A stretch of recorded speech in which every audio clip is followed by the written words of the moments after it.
Berjumpa semuanya yang sebentar lagi akan menikmati masa liburan. Sekarang kita akan kembali lagi diperlihatkan dengan pertempuran sengit antara Raja Tianzang melawan Fu Xing. Raja Tianzang dan Fu Xing pada saat ini menghilang di hadapan mata semua orang. Sosok-sosok dari Raja Roh yang tersisa juga pada saat ini seketika melihat ke sekeliling. Sesaat berikutnya mereka pada saat ini segera memandang ke arah sosok Xiao Yueli.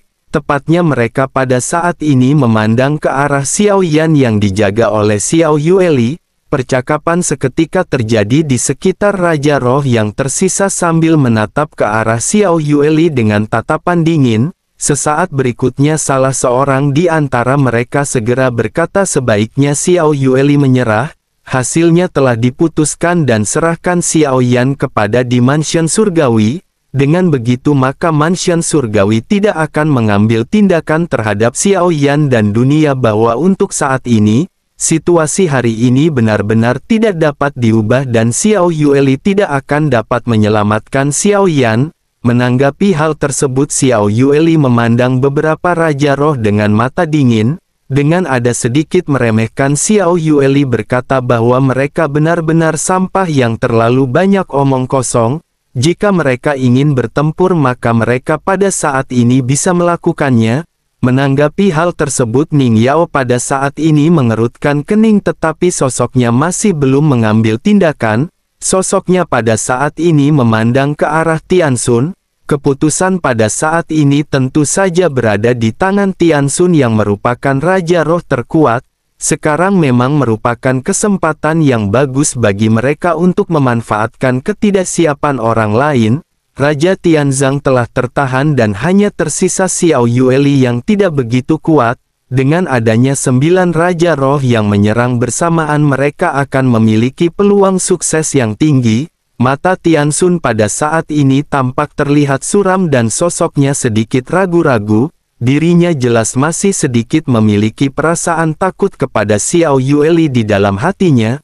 Lagi pula di pertempuran sebelumnya ketika dirinya berhadapan dengan reinkarnasian Xiao Yueli dirinya benar-benar menyadari bahwa Xiao Yueli tidak akan mudah untuk dihadapi.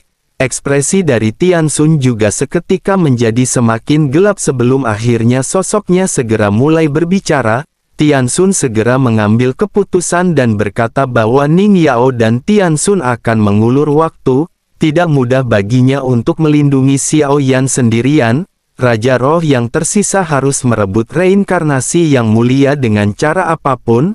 Namun mereka harus mengingat bahwa mereka tidak boleh menghancurkannya dan mereka harus memberikannya kepada tuan mereka. Begitu memutuskan hal ini beberapa orang pada akhirnya mengangguk.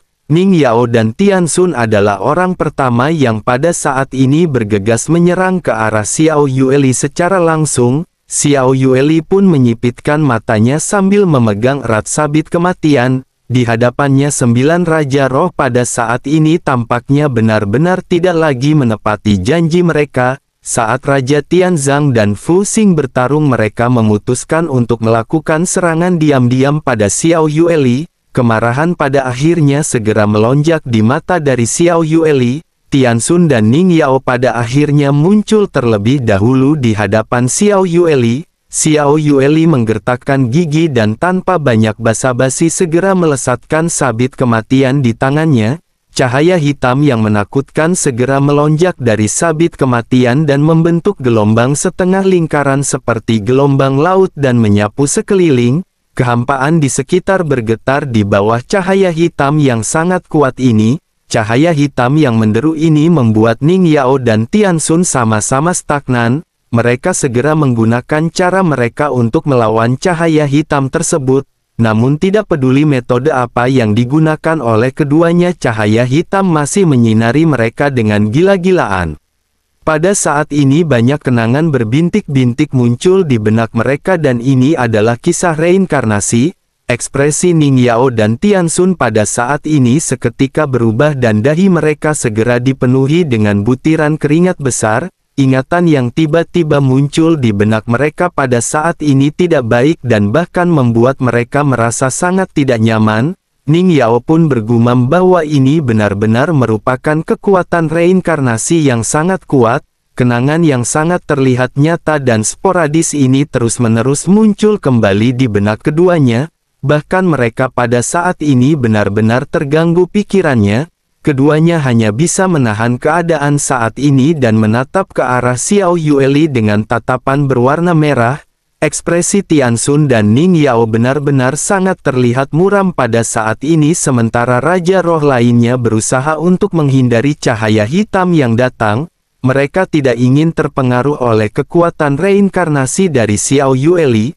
Mereka pada saat ini berniat untuk memanfaatkan hal ini untuk langsung menyerang ke arah Xiao Yueli. Sementara itu di sisi lain baik Tianxun dan Ning Yao sama-sama menggertakkan gigi sebelum akhirnya mereka segera melangkah dalam kehampaan. Cahaya hitam di tubuh mereka juga pada saat ini telah menipis dan keduanya langsung muncul di sisi kiri dan kanan Xiao Yueli. Mereka pada saat ini segera mengeluarkan teknik pertama dari teknik Tianji, yakni Sinar Nirwana. Kedua berkas cahaya menembus kehampaan dan bergegas menuju ke arah Xiao Yueli. Ini adalah salah satu metode yang biasa digunakan oleh Dewa Jahat Dimension Surgawi. Ada total 12 teknik di dalam metode Tianji ini, tetapi meskipun begitu tidak ada peringkat dari metode tersebut dan kekuatannya sepenuhnya bergantung pada seberapa kuat seseorang bisa mengendalikannya. Semuanya benar-benar tergantung pada kekuatan yang dimiliki oleh orang yang menggunakan teknik tersebut untuk menyerang. Melihat lesatan sinar cahaya ini, Xiao Yueli pada saat ini masih memegang sabit kematian. Dengan kekuatannya saat ini sosoknya masih agak kurang yakin untuk berhadapan dengan Ning Yao dan Tianxun. Bahkan dengan kekuatan reinkarnasi, Xiao Yueli pada saat ini merasakan sedikitnya ada perasaan pesimis. Tetapi meskipun begitu Xiao Yueli pada saat ini masih harus mencoba segala cara untuk menyelamatkan Xiao Yan. Saat kedua berkas cahaya melesat, Xiao Yueli pun segera mengangkat sabit kematiannya. Namun pada saat ini beberapa sosok tiba-tiba muncul di depan Xiao Yueli. Mereka adalah orang-orang yang pernah bertarung bersama dengan Xiao Yan sebelumnya. Dewa Kematian pada saat ini segera meloncakkan cahaya dan seketika cahaya tersebut membentuk perisai bundar. Cahaya ini menghalangi kedua lesatan cahaya yang menyapu ke arah Xiao Yueli. Tubuh Dewa Kematian pada saat ini terlihat terguncang dan dirinya juga pada saat ini sedikit mundur. Namun dilihat dari penampilannya tampaknya relatif mudah baginya untuk menghadapi serangan tersebut. Xiao Yueli pun tertegun sejenak dan pada saat ini rubah iblis berekor 9 terlihat berdiri di samping Xiao Yueli. Sosoknya segera berkata agar adik perempuan jangan khawatir karena dirinya memilih kakak perempuan di sini. Xiao Yueli hanya terdiam mendengar apa yang baru saja dikatakan oleh rubah iblis berekor 9. Sementara itu para senior dari Labu Dewa Bermata 9 benar-benar mengelilingi Xiao Yueli dan Xiao Yan dengan tegas. Pada saat ini sepertinya mereka juga tidak lagi ingin menyembunyikan kekuatan masing-masing. Sementara itu di sisi lain 7 Raja Roh yang tersisa pada saat ini segera bersiap untuk melakukan penyerangan. Mereka memanfaatkan kesempatan ini untuk mencoba menyerang ke arah Xiao Yueli secara diam-diam. Namun pada saat ini beberapa sosok benar-benar telah berdiri di samping Xiao Yueli. Sementara itu di sisi lain Dewa Kematian pada saat ini segera berteriak ketika memerintahkan mereka untuk diam. Begitu suara dari Dewa Kematian bergema di kehampaan, seketika suara ini benar-benar mempengaruhi Raja Roh yang berada di dekatnya termasuk Ning Yao dan Tianxun. Sosok mereka tiba-tiba mengalami stagnasi, begitu pula dengan 7 Raja Roh yang lainnya. Meskipun efek dari perkataan ini berumur pendek, hanya satu perkataan ini saja benar-benar memiliki efek yang cukup mengejutkan. Bersamaan dengan hal tersebut dalam waktu singkat ini ruang di sekitar mereka tiba-tiba kembali berfluktuasi dengan hebat. Ruang di mana Raja Tianzang dan Fu Xing sebelumnya menghilang tiba-tiba berubah. Terdengar suara gemuruh yang keras sesaat kemudian sebelum akhirnya ruang tersebut menjadi seperti cermin yang hancur. Sesosok tubuh terlihat melesat mundur mengeluarkan beberapa suap darah berkali-kali. Rambutnya acak-acakan dan sosok tersebut tampak terlihat sangat menderita. Melihat sosok yang melesat ini, Ning Yao, Tianxun dan yang lainnya pada saat ini menyipitkan pandangan masing-masing. Orang lain mungkin tidak mengenali sosok tersebut, tetapi mereka menyadari bahwa sosok yang melesat mundur ini adalah Fu Xing. Segera setelah itu sosok dari Raja Tianzang yang memegang tombak naga perak juga perlahan-lahan muncul di ruang yang rusak. Ketika Raja Tianzang tiba-tiba menoleh untuk melihat ke arah Tianxun dan yang lainnya yang mengelilingi Xiao Yueli, Raja Tianzang mengerutkan kening dan sosoknya tidak berkata apa-apa lagi. Raja Tianzang langsung melangkah ke depan dan tombak di tangannya seketika meluncur dengan cepat. Raungan yang seperti naga pada saat ini benar-benar bergema begitu tombak langsung menusuk ke arah Ning Yao dan Tianxun. Raja Tianzang juga benar-benar memiliki niat membunuh yang terungkap di matanya ketika berteriak bahwa mereka benar-benar mencari kematian. Ekspresi Tianxun dan Ning Yao pada saat ini seketika berubah dan buru-buru mengambil tindakan untuk menahan selesatan tombak. Kekuatan besar di antara keduanya pada saat ini melonjak membentuk perisai di hadapan masing-masing. Raja Tianzang juga pada saat ini kembali berteriak bahwa mereka benar-benar berani menyerang secara diam-diam. Raja Tianzang benar-benar marah karena ternyata dirinya dijebak ke alam dewa yang diciptakan oleh Fu Xing. Bersamaan dengan hal tersebut, mansion surgawi benar-benar mengambil kesempatan untuk menikam Xiao Yueli dengan gila-gilaan. Kali ini mereka benar-benar telah menyentuh titik kemarahan dari Raja Tianzang.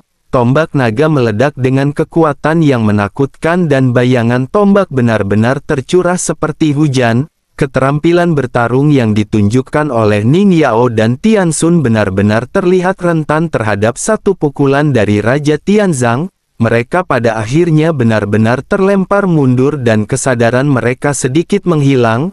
Raja Tianzang tampak terlihat sangat marah ketika berteriak bahwa dirinya ingin melihat dari manakah datangnya keberanian mansion surgawi. Sementara itu di sisi lain mata indah Xiao Yueli pada saat ini tertegun begitu melihat pemandangan ini. Dalam ingatannya sejak dirinya masih kecil, Raja Tianzang tidak pernah mengalami kemarahan yang sebesar ini. Tidak peduli seberapa nakalnya Xiao Yueli, Raja Tianzang juga selalu menunjukkan senyuman di hadapan Xiao Yueli. Ini merupakan momen pertama kalinya Raja Tianzang benar-benar memperlihatkan kemarahannya. Xiao Yueli pun tanpa sadar bergumam dengan suara yang rendah ketika menyebut nama Raja Tianzang. Sudut mulutnya tanpa sadar sedikit terangkat menjadi senyuman. Xiao Yueli pun lanjut menundukkan kepalanya dan Xiao Yueli pada saat ini kembali memeriksa kondisi dari Xiao Yan. Sementara itu di sisi lain ekspresi dari Tianxun pada saat ini tiba-tiba berubah. Meskipun dirinya adalah Raja Roh terkuat selain dari Fu Xing, tetapi Tianxun masih merasa bahwa dirinya benar-benar tidak akan bisa berhadapan dengan Raja Tianzang. Sosoknya pada akhirnya segera bergumam bahwa mereka sepertinya harus bergabung untuk menghadapi Raja Tianzang. Fu Xing pun menganggukkan kepalanya dan sosoknya pada saat ini segera mendekati sosok Tianxun. Raja Tianzang di kejauh yang pada saat ini benar-benar marah seketika melonjakkan amarahnya ke langit. Sosoknya lanjut berkata karena mereka telah membuat pilihan seperti ini maka mereka berdoa agar mereka bisa selamat. Bersama dengan perkataan yang terdengar pada saat ini Raja Tianzang memancarkan rasa dingin yang kuat. Ekspresi dari semua Raja Roh tiba-tiba berubah karena niat membunuh yang melonjak dari Raja Tianzang. Sementara itu di sisi lain Fu Xing pada akhirnya segera melesat dengan kecepatan tinggi untuk menyerang ke arah Raja Tianzang.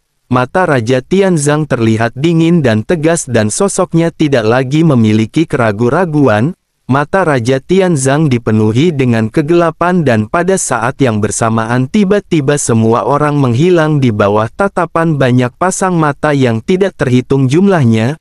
Raja Tianzang menggunakan metode yang sama seperti apa yang sebelumnya digunakan oleh Fu Xing. Ini merupakan alam dewa abadi yang dikeluarkan oleh Raja Tianzang. Mengenai apa yang disebut dengan alam dewa abadi ini, setiap sosok dari dewa keabadian memiliki alam yang berbeda-beda. pada saat ini 10 Raja Roh termasuk Fu Xing semuanya telah memasuki alam dewa milik Raja Tianzang. Raja Tianzang juga pada saat ini segera berkata ketika mengucapkan selamat datang kepada semuanya. Mereka adalah tamu pertama di alam dewa keabadian milik Raja Tianzang. Izinkan Raja Tianzang memperkenalkan kepada mereka bahwa ini disebut dengan domain 6 jalan dewa. Ekspresi semua Raja Roh pada saat ini berubah karena lingkungan yang mereka lihat benar-benar telah berbeda. Mereka juga segera menyadari bahwa ruang ini adalah ruang mutlak yang dimiliki oleh Raja Tianzang. Dalam dimensi alternatif seperti ini Raja Tianzang adalah penguasa di tempat tersebut. Bahkan Fu Xing pada saat ini bergumam dengan dipenuhi keterkejutan ketika menyebut domain milik Raja Tianzang. Domain keabadian dewa miliknya adalah domain Dewa Seribu Pedang dan ini juga merupakan salah satu kartu truf yang paling kuat yang dirinya miliki. Namun di alam yang dirinya miliki Raja Tianzang masih tetap keluar menjadi sebagai pemenang. Sosoknya pada saat ini menggertakkan gigi dan dirinya benar-benar merasakan krisis kematian di dalam hatinya. 10 Raja Roh juga pada saat ini mendongak menatap ke arah lingkaran cahaya besar yang muncul di atas kepala mereka. Saat berikutnya cahaya terik pada saat ini segera menyinari mereka semua. Untuk sesaat 10 Raja Roh semuanya merasa seolah-olah jiwa mereka benar-benar dihujam. Pada saat ini juga tampak seolah-olah ada yang berusaha menarik jiwa mereka keluar dari tubuh masing-masing. Sementara itu suara Raja Tianzang pada saat ini segera kembali bergema di telinga semua orang. Raja Tianzang berkata sebaiknya mereka pada saat ini memperhatikan baik-baik. Mereka semua lahir dari sensi dan berapa banyak kehidupan yang telah mereka lalui setelah bereinkarnasi. Pernahkah sensi menganiaya mereka semua sebuah kehidupan? Sekarang sensi di dalam permasalahan tetapi mereka benar-benar telah menjadi pemberontak. Mereka benar-benar bersekutu untuk melawan dunia yang telah melahirkan dan membesarkan mereka. Tidakkah mereka pada saat ini memiliki sedikit pun rasa bersalah di hati masing-masing? Kata-kata Raja Tianzang yang diucapkan ini benar-benar tampak seperti tombak yang menusuk langsung ke tubuh setiap Raja Roh. Hal ini menimbulkan rasa sakit yang menyengat. Tidak hanya tubuh yang terdampak tetapi jiwa juga pada saat ini seolah-olah benar-benar menerima sebuah pukulan. Bersamaan dengan waktu yang berlalu pada saat ini tiba-tiba sebuah teriakan terdengar. Lubang berdarah pada saat ini muncul di seluruh rongga perut dari Han Mo. Di tengah jeritannya yang melengking kepalanya melonjak dari lehernya di bawah pancaran cahaya dingin yang sangat mematikan. Raja Tianzang pada saat ini memimpin pergerakan dalam melancarkan serangan fatal terhadap Han Mo. 9 Raja Roh yang tersisa pada saat ini masih benar-benar tenggelam dalam alam dewa 6 jalan Raja Tianzang. Tubuh Han Mo pada saat ini hancur berkeping-keping dan kepalanya juga benar-benar menghilang. Tubuhnya dipenuhi dengan lubang berdarah yang tertusuk oleh tombak Raja Tianzang. Namun begitu Raja Tianzang menikam jantung Han Mo berkali-kali Raja Tianzang pada saat ini tampak terlihat terkejut. Setelah dirinya menembus daging dan darah Han Mo jantungnya pada saat ini terlihat berdebar kencang di dalamnya. Namun yang mengejutkan Raja Tianzang adalah bahwa jantungnya tidak berwarna emas melainkan berwarna biru. Jantung ini juga benar-benar tidak dapat ditembus dan Raja Tianzang pada saat ini mengerutkan kening. Raja Tianzang segera mengalihkan sasarannya ke Raja Roh lainnya yakni Yi Buyun. Nasib Yi Buyun juga sama dengan Han Mo dengan tubuh yang benar-benar dihancurkan oleh Raja Tianzang. Raja Tianzang juga pada saat ini segera menikam jantung dari sosok Yi Buyun dan Raja Tianzang kembali mengerutkan kening. Raja Tianzang benar-benar terkejut dan bergumam mengapa jantung mereka berwarna biru dan tidak dapat dihancurkan. Raja Tianzang pada saat ini menyipitkan matanya dan jika seperti ini permasalahannya jelas tidak mungkin bagi Raja Tianzang untuk menghabisi mereka. Ekspresi Raja Tianzang pun memadat dan Raja Tianzang pada saat ini berpikir mungkinkah Raja Tianzang harus menggunakan kekuatan yang lebih kuat. Raja Tianzang pun seketika tergantung di langit di atas 10 Raja Roh yang masih terlihat stagnan. Raja Tianzang memegang tombak naga perak dengan kedua tangannya dan mengarahkan ujung tombaknya ke bawah dan menusuk ke seluruh kehampaan. Raja Tianzang pun bergumam bahwa dirinya pada saat ini meminta tolong kepada Dewa Kuno Tombak Putih. Dirinya meminta diberikan kekuatan untuk menghabisi semua pengkhianat dari Sensi. Begitu selesai berbicara, sosok Raja Tianzang pada saat ini tiba-tiba menghilang di langit. Sesaat kemudian bayangan putih dari tombak terlihat seperti hujan yang tidak terhitung jumlahnya. Tombak ini seketika langsung menusuk ke arah 10 Raja Roh yang tanpa memiliki pertahanan. Tidak satu pun dari 10 Raja Roh yang pada saat ini bisa bertahan dan armor di tubuh mereka pada saat ini benar-benar dihancurkan. Selain dari Tiansun dan Fu Xing, 8 Raja Roh lainnya pada saat ini dihancurkan terlebih dahulu. Raja Tianzang pun mengerutkan kening dan pada saat ini mengalihkan pandangannya menuju ke arah Tiansun dan Fu Xing. Keduanya merupakan keabadian dewa dan Raja Tianzang harus mengurus mereka secara khusus. Raja Tianzang pada akhirnya seketika tiba-tiba muncul di belakang keduanya. Suara Raja Tianzang juga perlahan terdengar ketika berkata bahwa mereka benar-benar sulit untuk dihabisi. Begitu perkataannya terdengar, beberapa cahaya dingin seketika muncul di belakang keduanya. Tombak yang diayunkan di tangan Raja Tianzang seketika membentuk banyak bayangan putih yang sangat luar biasa. Setelah beberapa saat dengan lambaian tombak Raja Tianzang, tubuh mereka benar-benar dipotong-potong dan terpisah. Entah berapa lama waktu berlalu dan semua Raja Roh pada saat ini benar-benar terjatuh dalam kondisi yang sangat tragis. Mereka benar-benar memiliki tubuh yang terkoyak di bawah penyerangan intens dari Raja Tianzang. Namun meskipun tubuh mereka pada saat ini terpisah, mereka masih bisa pulih dengan cukup cepat di hadapan mata Raja Tianzang. Di sisi lain, hampir semua orang di aliansi Dou-Xian pada saat ini benar-benar menyaksikan pertempuran yang sangat menakjubkan. Mampu melihat pertarungan antar orang-orang kuat seperti ini juga merupakan pengalaman yang sangat berharga. Hal ini juga benar-benar akan mempengaruhi kondisi mental mereka ketika mereka meningkatkan kekuatan masing-masing. Semua orang yang melihat pertempuran dari kejauhan benar-benar dipenuhi dengan antusias. Mereka pada saat ini bergumam bahwa pertempuran ini benar-benar terlihat sangat mengerikan. Tubuh yang rusak juga pada saat ini benar-benar terputus. Namun meskipun begitu, tubuh yang terputus ini segera pulih dengan kecepatan yang luar biasa. Lawan dari orang ini juga tampaknya benar-benar memiliki kekuatan yang tidak biasa. Semua orang pada saat ini menatap ke arah para Raja Roh yang kembali memulihkan kondisi fisiknya ke kondisi semula. Namun melihat hal tersebut, Raja Tianzang pada saat ini tentu saja tidak akan membiarkan mereka untuk melakukan hal ini. Raja Tianzang pada akhirnya menggertakkan gigi dan Raja Tianzang pada saat ini kembali menikam tombak naga perak di tangannya. Di antara potongan-potongan daging yang tersisa, tombak tersebut masih terus menusuk ke arah jantung yang bersinar dengan cahaya biru. Selain dari Raja Tianzang kembali menghancurkan tubuh semua Raja Roh, Raja Tianzang pada saat ini terus-menerus berusaha untuk menghancurkan jantung berwarna biru milik Tiansun dan Fu Xing. Setelah beberapa usaha, Raja Tianzang pada saat ini menemui kebuntuan dan Raja Tianzang benar-benar tidak bisa menghancurkan jantung berwarna biru. Raja Tianzang pun bergumam bahwa ini benar-benar sangat menarik dan jantung ini benar-benar tidak bisa dihancurkan. Namun meskipun tidak bisa dihancurkan, seharusnya tidak menjadi permasalahan besar untuk menyegelnya. Begitu selesai berbicara, Raja Tianzang pada saat ini seketika mengeluarkan cahaya hitam dari tangannya.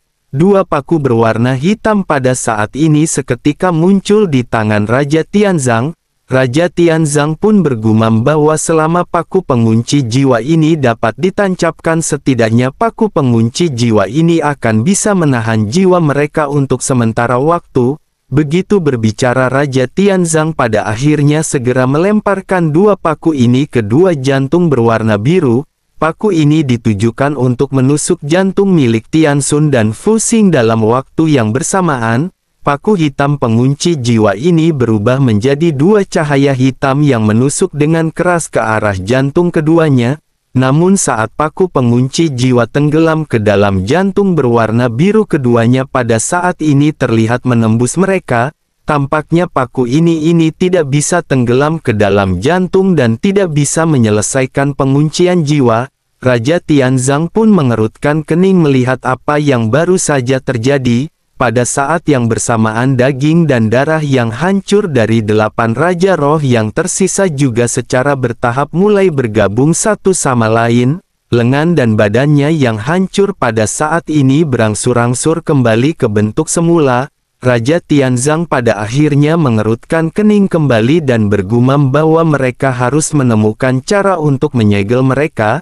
Raja Tianzang pada saat ini terus memutar otak dan mencari cara bagaimana agar dirinya bisa melakukan hal tersebut. Bersamaan dengan hal tersebut pada saat ini cahaya biru segera muncul dari lengan baju milik Xiao Yan. Gou Yan pada saat ini segera melonjak dan seketika melihat ke sekeliling. Melihat Xiao Yan yang berubah, Gou Yan pada saat ini tampak terlihat kebingungan. Gou Yan pun segera bertanya apa yang terjadi dengan Tuan Xiao Yan. Mendengar suara tersebut Raja Tianzang seketika menoleh dan menatap ke arah mata biru dan mengenali bahwa ini adalah tahanan spiritual. Raja Tianzang tanpa banyak basa-basi segera bertanya apakah tahanan roh bisa memiliki cara untuk menyegel para Raja Roh ini. Raja Tianzang khawatir sekarang hanya mereka yang tahu cara menyelamatkan Xiao Yan. Jika Gou Yan bisa menyegel mereka, Gou Yan seharusnya bisa memaksa mereka untuk memberitahukan caranya.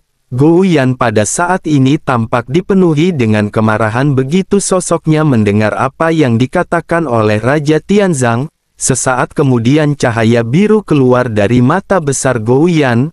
Kekuatan segel yang kuat segera menyelimuti jantung berwarna biru di dalam daging dan darah yang hancur. Formasi misterius mengembun dan muncul dari udara tipis lapis demi lapis. Di dalam segel saat ini daging dan darah yang terus-menerus menyatu benar-benar seketika mengalami stagnasi. Gou Yan pada saat ini seketika bergumam bahwa segel ini agak lama, dirinya lupa namanya dan dirinya tidak menyangka bahwa efeknya masih akan cukup bagus. Begitu selesai berbicara, Gou Yan pada saat ini tampak memiliki ekspresi yang dipenuhi dengan kesombongan, seolah-olah Gou Yan pada saat ini sedang mengejek Raja Tianzang dan Raja Tianzang pada saat ini sedikit tertegun. Namun meskipun melihat Gou Yan yang terlihat sombong tetapi dalam hal senioritas Gou Yan seharusnya dianggap sebagai senior dari Raja Tianzang. Raja Tianzang pun menghela nafas dan seketika melihat ke samping ke arah Raja Roh yang tersisa. Raja Tianzang segera berkata bahwa masih ada yang tersisa di tempat yang lain. Mereka tidak bisa membiarkan orang-orang ini pulih dan mereka harus segera menyegelnya. Jika mereka menunggu lebih lama lagi mereka tidak akan memiliki kesempatan. Sekarang hidup dan mati dari Xiao Yan benar-benar masih belum bisa untuk dipastikan. Mendengar hal tersebut Gou Yan pada saat ini menatap ke arah tubuh Xiao Yan yang benar-benar telah memadat berubah menjadi biru. Mata Gou Yan pada saat ini seketika menunjukkan ekspresi yang aneh dan sosoknya tampak terlihat merenung. Gou Yan pada saat ini tampak berpikir, meskipun Gou Yan telah mengikuti Xiao Yan untuk waktu yang cukup lama, ada momen-momen di mana Gou Yan benar-benar ditindas oleh Xiao Yan. Gou Yan pada akhirnya menimbulkan perasaan sedikit ragu untuk menyelamatkan Xiao Yan. Gou Yan khawatir, jika saja Xiao Yan diselamatkan maka Gou Yan di masa depan akan terus ditindas oleh Xiao Yan. Namun jika dirinya pada saat ini bisa menyelamatkan Xiao Yan, mungkin saja Xiao Yan di masa depan akan berhutang budi kepada Gou Yan dan Xiao Yan akan menuruti permintaan Gou Yan. Gou Yan pada saat ini merenung untuk waktu yang lama dan Gou Yan benar-benar tampak diselimuti oleh dilema. Namun setelah beberapa saat pada akhirnya Gou Yan membuat keputusan untuk menyelamatkan Xiao Yan. Gou Yan segera melonjakkan cahaya biru dari matanya dan cahaya biru ini seketika menyebar, formasi kembali terbentuk dan Raja Tianzang pada saat ini segera menunjukkan keterkejutan. Raja Tianzang memahami bahwa formasi ini bukanlah formasi yang biasa dan formasi ini kuat serta rumit. Raja Tianzang benar-benar tidak menyangka bahwa mata besar dari sosok tersebut bisa memadatkan formasi tersebut dengan cara yang instan. Segel terlarang semacam ini telah mencapai tingkat teror yang tidak terbayangkan. Bahkan Raja Tianzang pada saat ini tidak bisa untuk tidak terkejut. Bagaimanapun Raja Tianzang memiliki beberapa pencapaian dalam ilmu segel. Setidaknya Raja Tianzang merasa bahwa dirinya menguasai banyak segel yang cukup kuat, tetapi meskipun begitu tampaknya dirinya tidak bisa dibandingkan dengan Gou Yan. Di udara formasi pada akhirnya benar-benar membuat para Raja Roh yang tersisa tidak bisa lagi memulihkan tubuh masing-masing. Raja Tianzang pun seketika tampak terlihat senang dan bergumam bahwa ini benar-benar sukses. Selanjutnya Raja Tianzang pun menoleh menetap ke arah dua jantung milik Tianxun dan Fuxing. Raja Tianzang menyadari bahwa meskipun tubuh mereka pada saat ini belum menyatu, namun jiwa keduanya pada saat ini bersembunyi di balik jantung berwarna biru. Raja Tianzang pun segera bertanya bisakah mereka pada saat ini berbicara. Keheningan seketika melonjak dan tidak ada jawaban dari jantung Tianxun dan Fuxing. Melihat keduanya yang pada saat ini tidak ingin membuka mulut, Raja Tianzang pada akhirnya kembali menikamkan tombaknya ke arah jantung berwarna biru. Banyak ledakan pada saat ini terjadi dengan sosok jantung yang sama sekali tidak memiliki pertahanan. Di bawah serangan sengit dari Raja Tianzang pada saat ini akhirnya sebuah suara seketika mulai terdengar. Suara tersebut berkata bahwa apa yang dilakukan oleh Raja Tianzang ini tidak ada gunanya, dirinya tidak akan dapat membunuh mereka. Selain itu tidak ada banyak waktu yang tersisa bagi Xiao Yan, reinkarnasi yang mulia pasti akan mokat kali ini dan tidak akan ada yang bisa menyelamatkannya. Jika dirinya tidak percaya Raja Tianzang bisa merasakannya dan melihat apakah sosok tersebut masih memiliki jiwa atau tidak, Raja Tianzang mengerutkan kening mendengar suara yang bersumber dari jantung Fuxing.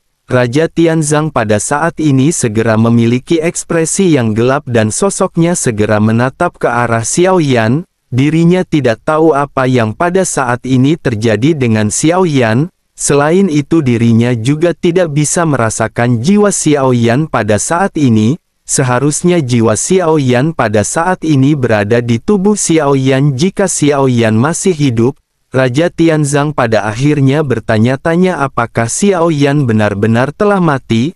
Namun bagi Raja Tianzang dan Xiao Yueli yang berasal dari dunia bawah, mereka juga pada saat ini menemukan sesuatu yang aneh. Jika Xiao Yan benar-benar mati maka mereka pasti akan bisa merasakan fluktuasi yang ada sebelum jiwa Xiao Yan menghilang dari tubuhnya. Mereka juga tidak bisa merasakan gejolak tersebut dan mereka pada saat ini benar-benar kebingungan. Bersamaan dengan hal tersebut pada saat ini suara Fuxing yang dipenuhi dengan rasa percaya diri kembali terdengar. Sosoknya bertanya kepada Raja Tianzang apakah menurut Raja Tianzang segel ini akan dapat memenjarakan para Raja Roh. Begitu suara Fuxing ini terdengar, jantung biru miliknya seketika meledakkan cahaya yang menyilaukan. Potongan daging yang terputus pada saat ini mulai menyatu dengan sangat cepat. Melihat hal ini Raja Tianzang segera mengalihkan pandangannya ke arah Gou Yan. Gou Yan juga pada saat ini menunjukkan ekspresi yang dipenuhi dengan keterkejutan. Dirinya tidak menyangka bahwa segel yang telah dirinya bentuk benar-benar bisa dihancurkan.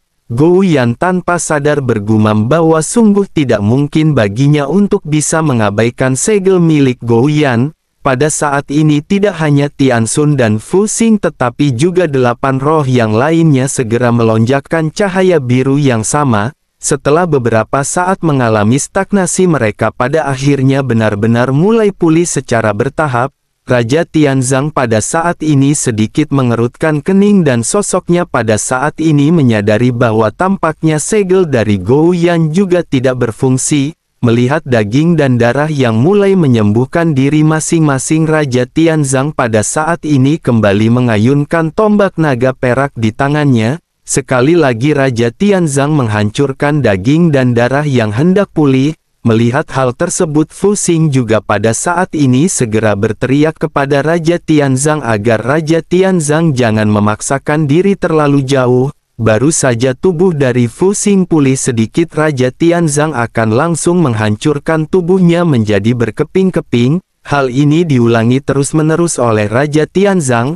Ekspresi Raja Tianzang juga berangsur-angsur menjadi lebih santai ketika melakukan penghancuran. Sementara itu pada saat yang sama kesadaran Xiao Yan pada saat ini telah sampai di kehampaan yang benar-benar misterius. Pada saat sebelumnya Xiao Yan ditarik oleh sosok biru dan Xiao Yan pada akhirnya dibawa ke kehampaan lainnya. Kehampaan ini mirip dengan kehampaan yang sebelumnya tetapi tanpa adanya bayangan hitam besar dan pilar yang menembus kehampaan. Sejauh pandangan Xiao Yan memandang ada platform melingkar dengan 9 platform batu di atasnya. Ada sosok biru di setiap platform batu dan Xiao Yan pada saat ini sedikit mengerutkan kening. Setelah Xiao Yan melihat sekeliling, Xiao Yan pun menundukkan kepalanya untuk menatap ke arah telapak kakinya. Xiao Yan juga menemukan ada platform batu yang berada di bawah kaki Xiao Yan, seolah-olah Xiao Yan pada saat ini telah menjadi salah satu di antara mereka. Tepat ketika Xiao Yan pada saat ini dipenuhi dengan kebingungan, pada akhirnya sebuah suara segera bergema di telinga Xiao Yan. Suara tersebut berkata bahwa yang terakhir telah dikumpulkan.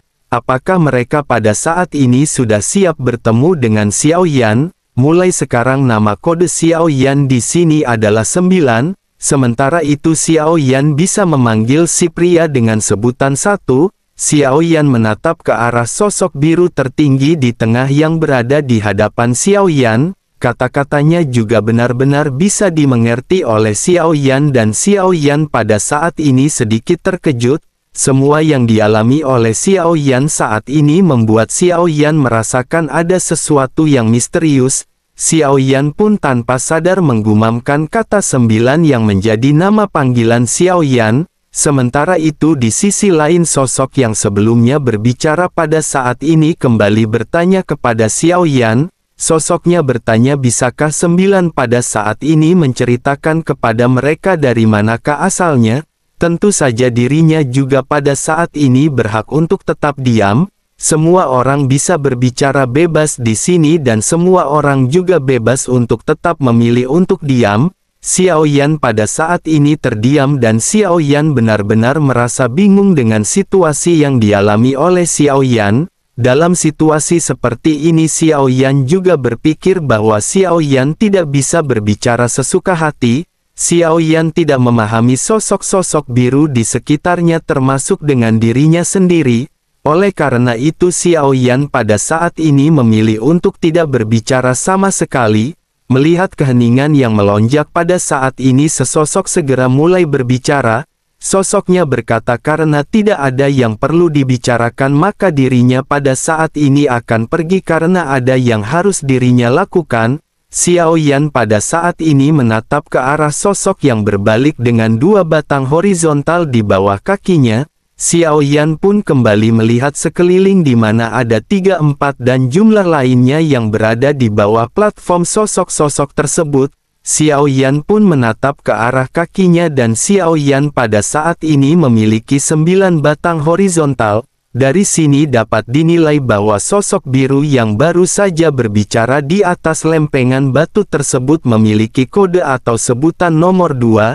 Saat nomor 2 pada saat ini hendak pergi, sesosok biru dengan 4 batang horizontal di sampingnya segera mulai berbicara. Sosoknya bertanya apakah mereka pernah mendengar bahwa Taiksu telah melancarkan invasi ke Sensi.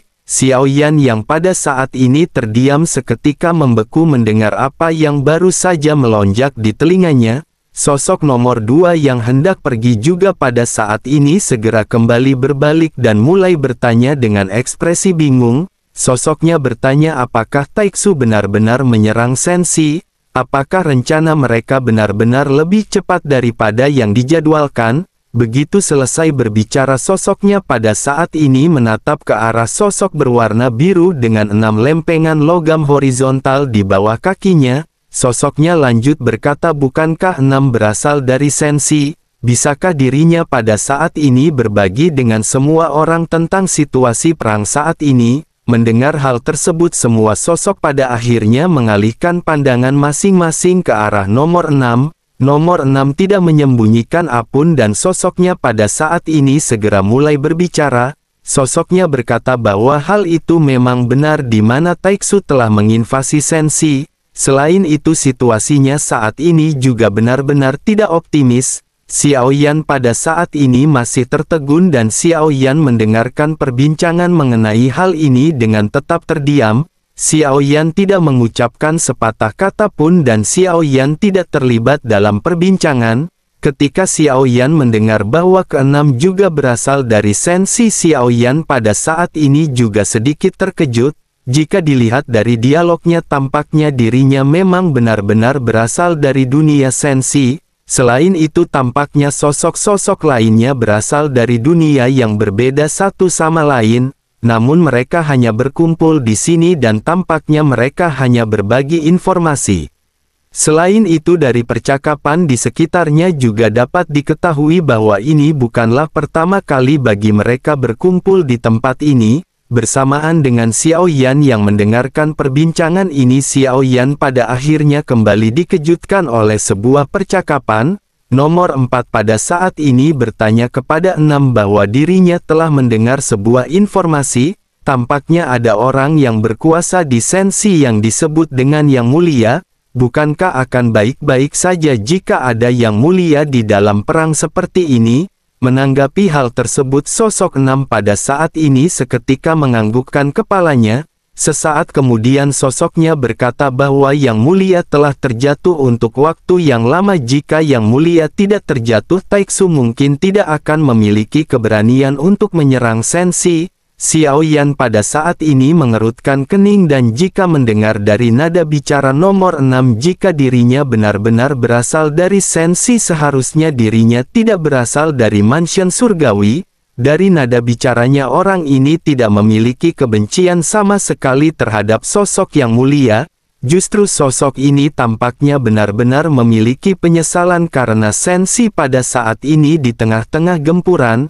Sementara itu di sisi lain, setelah hening sejenak, sosok 6 pada akhirnya kembali mulai menjelaskan.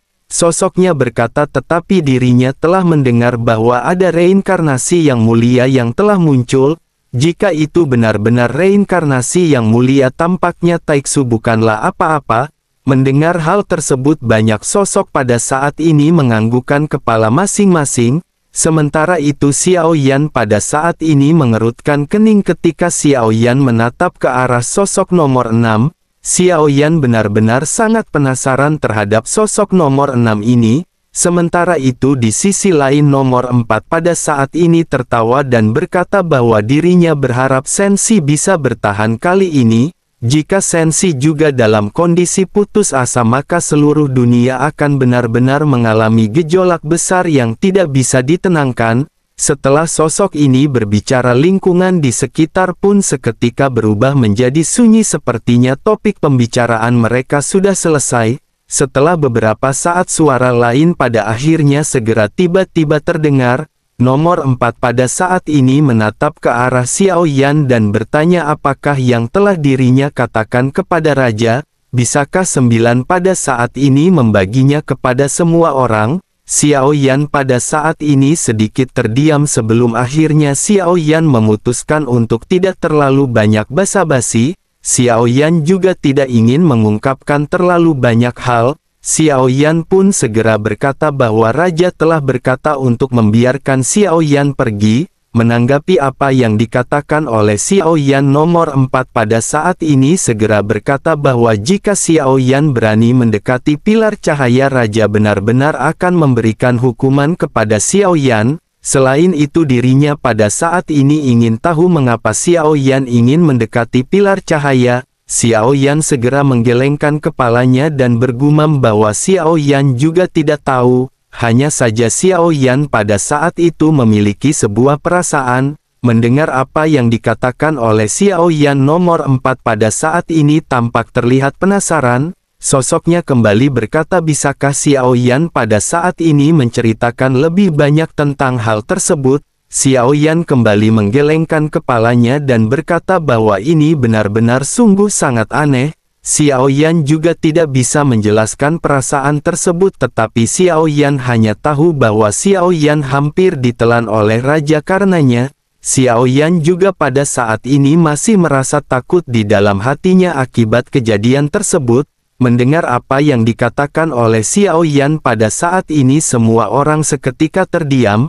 Xiao Yan juga tidak terus berbicara dan keheningan kembali melonjak di sekitar. Sesaat kemudian nomor 2 tiba-tiba seketika mulai berbicara bahwa ada yang harus dirinya lakukan dan dirinya harus pergi terlebih dahulu. Sesaat setelah itu platform batu nomor 2 bergetar dan sosoknya seketika langsung menghilang. Nomor 1 juga pada saat ini segera bertanya kepada semuanya apakah mereka masih ingin mengatakan sesuatu. Jika tidak maka mereka semua pada saat ini boleh pergi. Semua sosok biru terdiam dan melihat hal ini nomor 1 segera berteriak bahwa rapat akan segera dibubarkan. Begitu suara ini terdengar sosok-sosok biru itu pun pergi satu demi satu. Setelah beberapa saat hanya tersisa 4 dan Xiao Yan di tempat ini. Bukannya Xiao Yan tidak ingin pergi tetapi Xiao Yan tidak tahu bagaimana caranya pergi dari tempat ini. Xiao Yan hanya bisa menatap ke arah 2 sosok yang pada saat ini masih belum memutuskan untuk pergi. Xiao Yan juga sesungguhnya berniat untuk menunggu sosok keempat pergi tetapi sosok ini belum menghilang. Tampaknya pada saat ini ada sesuatu yang ingin dibicarakan oleh nomor 4 terhadap nomor 1. Nomor 4 juga pada akhirnya menatap ke arah Xiao Yan yang pada saat ini terlihat terdiam. Sosoknya lanjut berkata apakah 9 pada saat ini tidak ingin pergi dan apakah ada hal lain yang ingin dirinya bicarakan? Xiao Yan pada saat ini masih terdiam dan Xiao Yan tidak tahu harus berkata apa. Namun sesaat kemudian nomor 1 segera berkata bahwa nomor 9 baru saja tiba di tempat ini. Selain itu jika ada sesuatu yang ingin dibicarakan oleh nomor 4 mereka bisa mengatur pertemuan lain waktu. Mendengar hal tersebut nomor 4 menghela nafas dengan penyesalan dan berkata bahwa apa yang ingin dirinya sampaikan juga tidak terlalu penting. Jika begitu permasalahannya maka mereka akan membicarakan hal ini di lain waktu. Begitu selesai berbicara sosoknya pada akhirnya seketika menghilang meninggalkan Xiao Yan dan nomor 1. Keduanya pada saat ini saling berhadapan dan Xiao Yan pada saat ini sedikit menghela nafas lega. Xiao Yan masih terlihat ragu-ragu dan Xiao Yan tidak berbicara karena Xiao Yan tidak tahu bagaimana caranya berbicara. Mungkinkah Xiao Yan pada saat ini harus secara langsung bertanya kepada nomor 1 bagaimana cara pergi dari tempat ini? Sementara itu di sisi lain nomor 1 pada akhirnya segera membuka pembicaraan kepada Xiao Yan. Sosoknya bertanya kepada Xiao Yan yang terdiam apakah Xiao Yan masih merasa takut. Xiao Yan pada saat ini merasa bahwa Xiao Yan sepertinya harus segera menanyakan beberapa hal penting terlebih dahulu. Xiao Yan pada saat ini menghela nafas dan menggelengkan kepalanya. Xiao Yan lanjut bertanya bolehkah dirinya tahu siapakah sosok tersebut? Nomor 1 sedikit terdiam sebelum akhirnya berkata bahwa ini benar-benar lancang. Karena Xiao Yan menanyakan pertanyaan ini maka Xiao Yan harus memberitahunya terlebih dahulu siapakah Xiao Yan. Xiao Yan pada saat ini terdiam dan Xiao Yan merasa menyesal menanyakan pertanyaan ini. Melihat ekspresi Xiao Yan nomor 1 segera berkata dengan sedikit serius. Sosoknya berkata kepada Xiao Yan agar Xiao Yan jangan menanyakan pertanyaan seperti ini lagi di masa depan. Orang-orang di sini dapat bertukar atau berbagi informasi. Namun mengenai identitas hal tersebut merupakan rahasia mereka masing-masing dan tidak perlu diungkapkan. Xiao Yan pun menganggukkan kepalanya dan Xiao Yan pada saat ini menghela nafas. Sementara itu nomor 1 pada saat ini kembali mulai berbicara kepada Xiao Yan. Nomor 1 berkata bahwa menurutnya alasan mengapa Xiao Yan mendekati pilar cahaya adalah karena Xiao Yan tidak tahu bahwa itu adalah area terlarang. Xiao Yan tertegun mendengar apa yang baru saja dikatakan oleh nomor 1. Xiao Yan pada akhirnya hanya bisa menganggukkan kepalanya dan berkata bahwa Xiao Yan datang ke sini untuk pertama kalinya. Nomor 1 tampaknya tidak terkejut dengan jawaban yang dikeluarkan oleh Xiao Yan. Sosoknya lanjut berkata bahwa dirinya telah menunggu Xiao Yan untuk waktu yang lama. Xiao Yan sedikit mengerutkan kening dan bertanya apakah nomor 1 yang membawa Xiao Yan ke sini. Nomor 1 tersenyum dan menggelengkan kepalanya dan lanjut menjelaskan bahwa dirinya tidak memiliki kemampuan seperti ini. Alam dewa kekacauan ini bukanlah sesuatu yang bisa didatangi siapapun meskipun mereka menginginkannya. Xiao Yan sama dengan yang lainnya karena masing-masing di antara mereka menanyakan pertanyaan yang serupa. Xiao Yan sedikit terkejut mendengar apa yang dikatakan oleh nomor 1. Xiao Yan pada saat ini sepertinya merasa bahwa nomor 1 adalah orang yang bisa untuk dipercaya. Tampaknya Xiao Yan akan bisa mendapatkan informasi berharga dari nomor 1. Xiao Yan berniat untuk menangkupkan tangannya tetapi Xiao Yan pada saat ini sama sekali tidak bisa bergerak. Oleh karena itu Xiao Yan hanya bisa berbicara dengan penuh hormat ketika meminta sosok tersebut untuk memberitahu Xiao Yan informasi secara lengkap. Menyadari maksud Xiao Yan, nomor 1 pun segera berkata bahwa semuanya perlu dipertukarkan di antara mereka. Jika Xiao Yan ingin mendapatkan informasi maka Xiao Yan perlu bertukar informasi yang sama. Tentu saja Xiao Yan juga boleh berhutang terlebih dahulu mengenai hal ini. Xiao Yan pun menganggukkan kepalanya dan berkata bahwa jika senior membutuhkan Xiao Yan di masa depan Xiao Yan tidak akan ragu untuk melakukan yang terbaik. Sosok nomor 1 pun segera menjelaskan kepada Xiao Yan bahwa ini adalah alam dewa kekacauan. Ini bukanlah milik dunia manapun, tepatnya tempat ini berada di atas semua dunia atau semua alam. Tidak ada ruang dan waktu oleh karena itu ini disebut dengan kekacauan. Bisa dibilang hanya makhluk terpilihlah yang bisa datang ke tempat ini. Sejauh yang dirinya tahu hanya mereka yang tahu bahwa mereka akan memainkan peran kunci dalam seluruh aliran waktu yang memenuhi syarat untuk datang ke sini. Xiao Yan pada saat ini sedikit terdiam mendengar apa yang dikatakan oleh sosok nomor 1. Selanjutnya Xiao Yan pada saat ini segera kembali bertanya bagaimana Xiao Yan bisa kembali. Ketika ditanya seperti ini sosok dari nomor 1 balik bertanya kepada Xiao Yan bagaimana Xiao Yan bisa sampai ke sini. Xiao Yan sedikit tertegun dan mencoba yang terbaik untuk mengingat semuanya. Xiao Yan terkena cahaya biru dari mansion surgawi dan Xiao Yan akhirnya berada di tempat ini. Namun bagaimana Yan harus menjelaskan permasalahan ini kepada nomor 1, Xiao Yan pada akhirnya hanya bisa memberitahunya secara samar dan berkata bahwa ada yang tidak beres dengan tubuh Xiao Yan. Selanjutnya Xiao Yan datang ke tempat ini tanpa bisa dijelaskan. Nomor 1 segera berkata dengan singkat ketika bertanya apakah Xiao Yan telah mati. Xiao Yan tersenyum getir dan berkata mungkin saja Xiao Yan belum mati, oleh karena itu Xiao Yan pada saat ini perlu kembali untuk memastikannya. Xiao Yan juga pada saat ini memiliki situasi yang benar-benar mendesak. Menanggapi apa yang dikatakan oleh Xiao Yan, sosok tersebut segera berkata bahwa dirinya akan mencoba membantu Xiao Yan sekali. Tetapi Xiao Yan harus ingat bahwa Xiao Yan telah berhutang budi kepadanya. Mendengar apa yang dikatakan oleh sosok tersebut Xiao Yan pada saat ini seketika menyetujui perkataan dari nomor 1. Xiao Yan berkata bahwa di masa depan Xiao Yan akan membalas budi dari nomor 1. Xiao Yan akan berusaha sebisa mungkin untuk memberikan yang terbaik kepada nomor 1. Nomor 1 pun seketika menganggukkan kepalanya sambil tersenyum dan mulai kembali berbicara kepada Xiao Yan. Sosoknya menjelaskan bahwa setelah Xiao Yan mempelajarinya lebih jauh Xiao Yan akan menemukan manfaat dari tempat ini.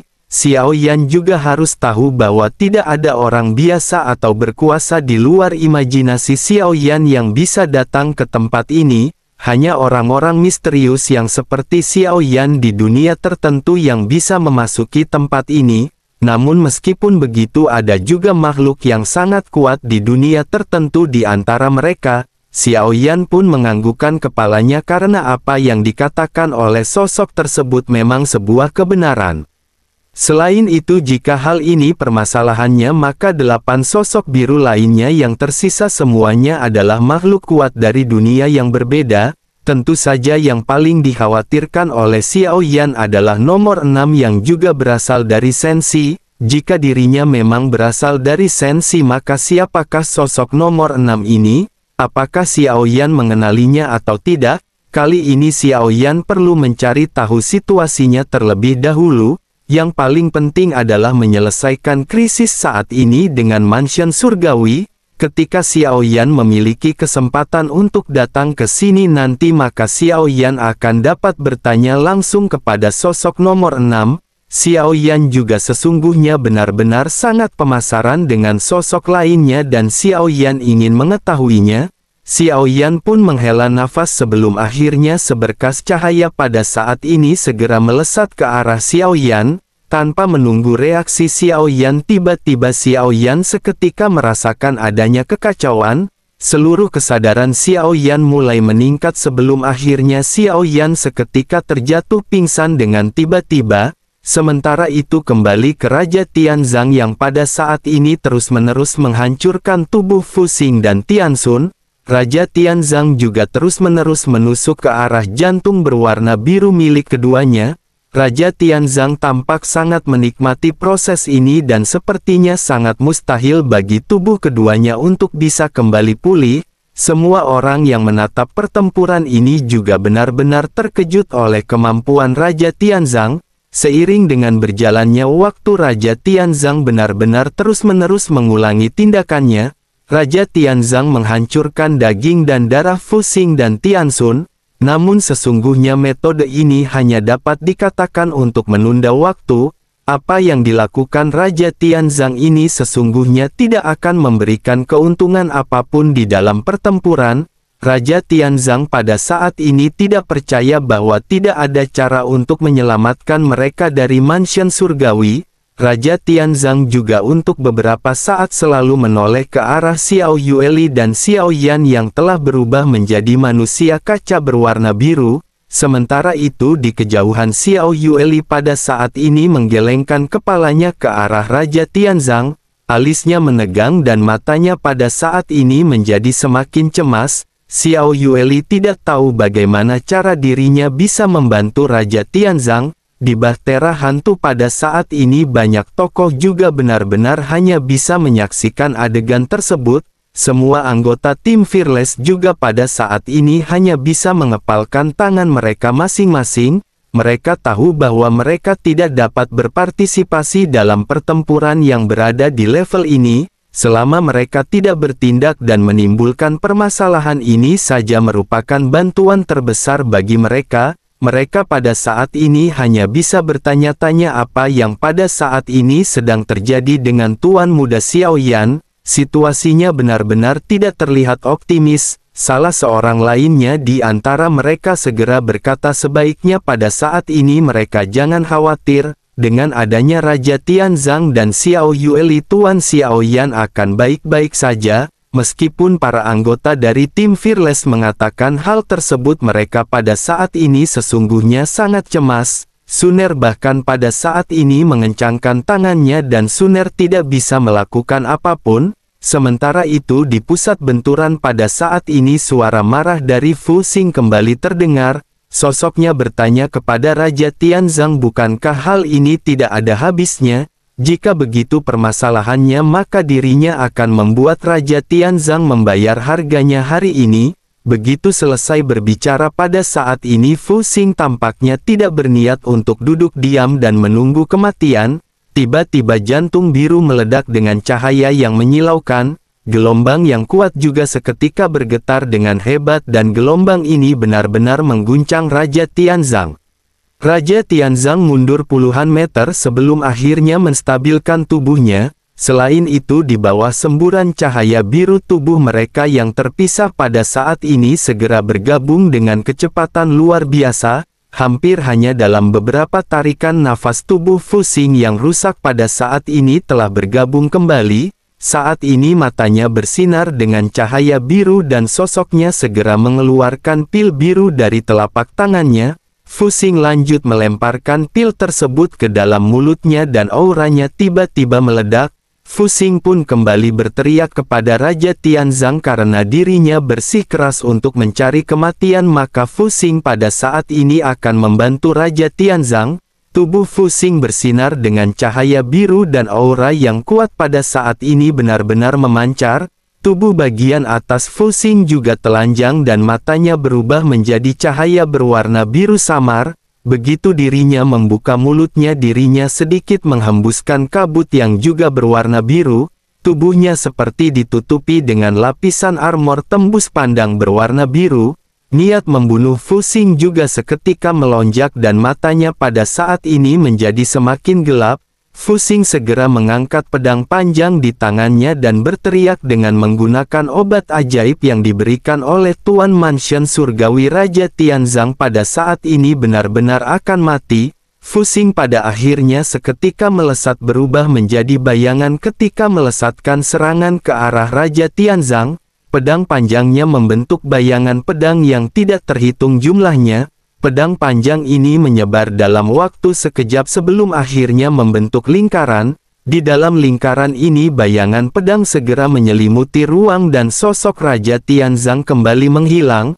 Lingkungan di sekitar kembali sunyi dan tanpa adanya penghalangan dari Raja Tianzang, daging dan darah Tianxun mulai menyatu dan memadat kembali. Tampaknya Tianxun akan dapat kembali memiliki kondisi kesemula dalam waktu yang singkat. 8 raja lainnya juga pada saat ini hampir kembali membentuk tubuh fisik mereka masing-masing. Setelah beberapa tarikan nafas, pada akhirnya semua Raja Roh pada saat ini telah kembali ke kondisi mereka masing-masing. Saat Raja Tianzang terus menunda, pada saat ini para Raja Roh sepertinya perlahan-lahan telah kehilangan kesabaran mereka.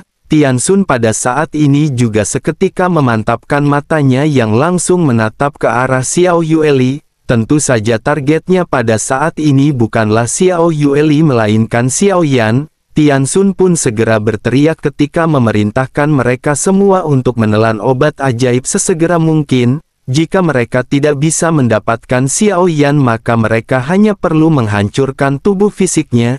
Dengan cara ini orang tersebut tidak akan pernah memiliki kesempatan untuk bisa bangkit. Mendengar apa yang dikatakan oleh Tianxun, semua Raja Roh pada akhirnya segera mengeluarkan pil berwarna biru seperti yang dikeluarkan oleh Fu Xing sebelumnya.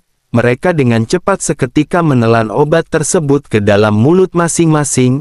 Aura mereka juga pada saat ini benar-benar menjadi semakin kuat dengan cahaya biru yang menyelimuti tubuh mereka seperti selimut milik tetangga Bude Yanti.